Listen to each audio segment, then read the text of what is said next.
With Season 5 approaching faster than a slingshot racer, it's time to recall the many plot lines of The Expanse and what they mean for the new season. The story begins in a not-so-cheerful world where Earth is an overpopulated planet that has used up most of its resources. Mars, on the other hand, is doing very well and has gained independence from Earth.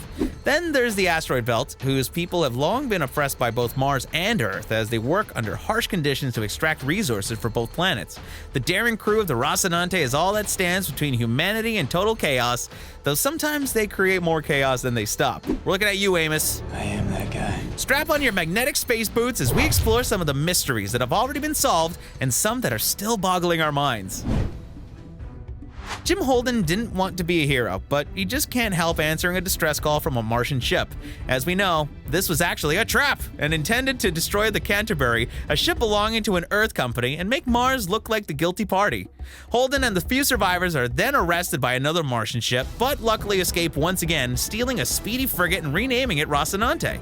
The name of the ship, Rocinante, is partly a reference to the song Cygnus X1 by legendary prog rock band Rush from Canada. This in turn was a reference to the novel Don Quixote and the title character's horse, the original Rocinante. A reference within a reference? With The Expanse, there's no telling how far we have to dig for hidden meanings. In the novel, Rocinante is the horse of self-styled knight Don Quixote, and we can't help but notice the connection with the main characters in The Expanse. They're kind of like knights in space, trying to restore justice and save the world, despite the idea of knights being a little outdated.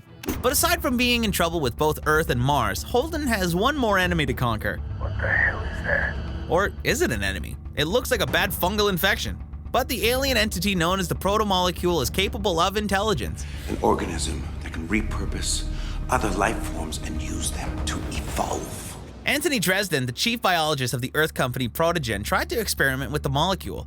Dresden was the one who succeeded in unleashing it on the entire population of the asteroid Eros. The infamous Jules Pierre Mao has another use for it, making super powerful soldiers who are invulnerable to bullets. Mao has second thoughts and decides to shut down the program when he bonds with Mai, one of the children slated to be used in the experiment.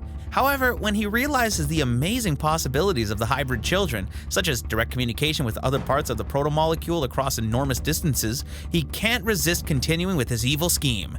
Thanks to the efforts of Holden and his team, Mao is finally captured, but this is not the last we've seen of that pesky protomolecule. You would think that with all their disagreements, the crew of the Roci would want to go their separate ways, but they've been growing closer together throughout the past few seasons. Each member of the crew is a complex character. Alex Kamal grew up on an area of Mars where everyone speaks with a Texas drawl. He became a Navy pilot and then continued to seek adventure, adding comic relief and laid-back coolness to the group. Amos had a difficult past, with hints that he was exploited as a child, possibly in a brothel. I grew up in places like this. He's a tough guy who doesn't hesitate to use force. Interestingly, he forms a close friendship with Naomi, the highly educated engineer who doesn't like violence. Jim's relationship with Naomi has not always been easy, especially when Naomi betrays her crew by giving Fred Johnson and his Belter faction the last of the protomolecule. We realize later that this is because she's much more loyal to her Belter roots than anyone realized. Still, they manage to reconnect again as they deal with the new challenges brought on by the Ring.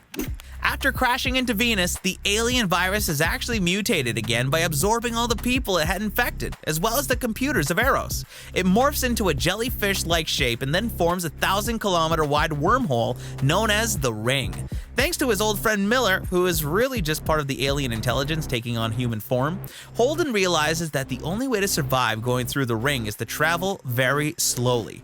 This makes the Rocinante the first ship to enter the Ring and survive. Not only that, they activate some sort of interplanetary portal.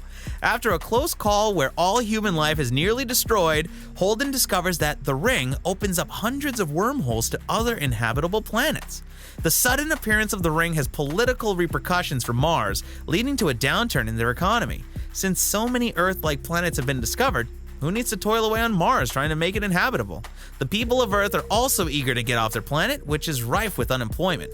Back on Earth, Christian Avasarala, a UN dignitary, has no time for BS and always finds out the truth for herself, like when she goes to see Holden's parents to try to understand who he is rather than labeling him as a rebel.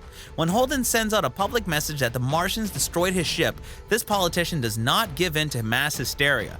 After an impressive amount of scheming, Avasarala realizes that Jules Pierre Mao wants to profit from weaponizing the protomolecule. She learns about Project Caliban from the injured Bobbie Draper, who was the sole survivor of a mysterious attack, which was really the first test of the Caliban hybrids. Avasarala journeys off-planet to negotiate with Mao, but Mao betrays her and resumes his old alliance with Ehrenreich. Bobbie Draper helps Lady A escape, and they meet up with Holden and his gang, and we see the classic scene where Amos teaches her to walk in mag boots. Now you just walk around like you're in pumps. How do you know what it's like to walk in pumps? I didn't always work in space. Just as the treachery of the UN is revealed and peace is restored between Earth and Mars, Christian is proven innocent, and she becomes the leader of the United Nations. Avasarala takes a cautious approach to the wormholes. After all, nobody really knows why they were built or what happened to the civilization that built them. Clearly, whatever happened wasn't good because there's no sign of anyone left alive on those newly discovered planets. But some desperate Belters who have nowhere else to go break through the blockade and start a colony on one of the new planets, Ilus. Avasarala sends Holden to investigate whether the new planet is safe, but warns him not to get involved in the politics. That's easier said than done. Holden ends up having to deal with the constant bitterness and suspicion between the Belter colonists and Murtry, the leader of an exploration team from Earth. Murtry at first seems like a reasonable kind of guy, and it is true that the Belters attacked him first, but he doesn't like to be threatened, and he sees the Belters as expendable. Now that was a threat. As the planet goes berserk with seismic activity and Murtry reveals his true nature, Holden has no choice but to arrest him. So, it's a happy ending for the Belters. You're not a guest. You're a prisoner. Thanks for clearing that up. Joe Miller is a hard-boiled detective with a hat to prove it. He investigates the case of the missing Julie Mao, becoming more and more determined to find the rebellious heiress. Miller is too late to save Julie, but at least he prevents the spread of the infection by sending the asteroid Eros on a collision course with Venus and sacrificing himself in the process. Due to a small piece of remaining protomolecule on board the Roci, Miller comes back to life, in a way, but only Holden can see him, and Naomi doesn't think this new Miller can be trusted. It turns out she's partly right, because sometimes the apparition is not Miller at all, but something called the Investigator, which is really part of the protomolecule.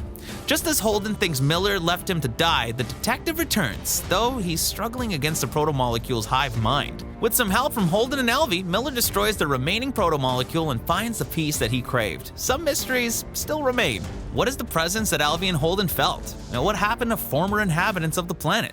While all this is happening, Bobbie, now discharged from the Marines, is trying to make ends meet on Mars. The only job she can get is dismantling military ships, no longer needed since the war is over.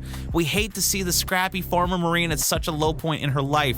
The Martians condemn her past actions and don't understand that she did it all for her beloved home planet. Everything I've ever done has been for Mars. Too proud to take a job from Avasarala, Bobbie is recruited by a corrupt police officer to steal Martian technology.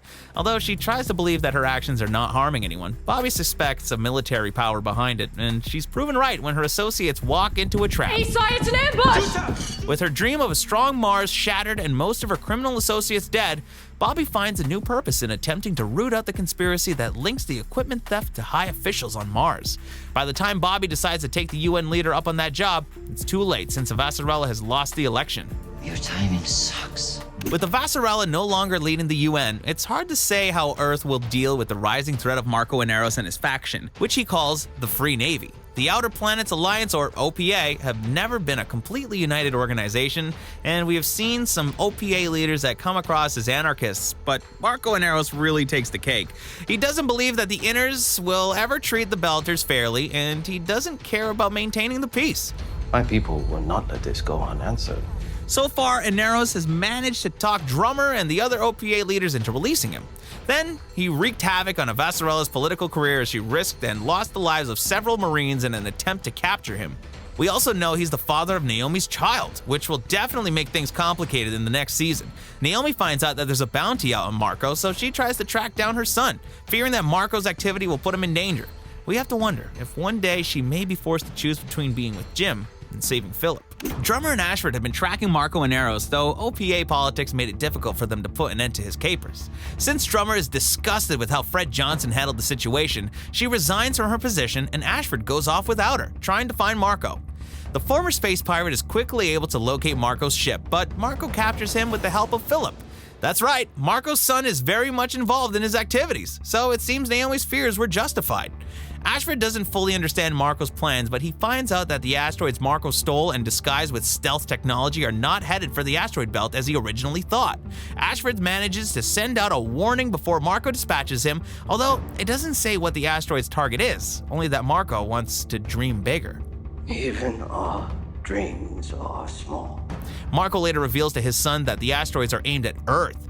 We don't know for sure if the planet will be caught unawares, but we'll have to wait until December 16th when The Expanse returns for its 5th season. Will Earth find a way to escape the deadly asteroids? How will Jim and Naomi's relationship survive when Naomi's son Philip comes into the picture? And will all the villains that have been put away stay behind bars? Please let us know your theories in the comments, and don't forget to subscribe to Collider for more videos on your favorite shows. Thank you for watching.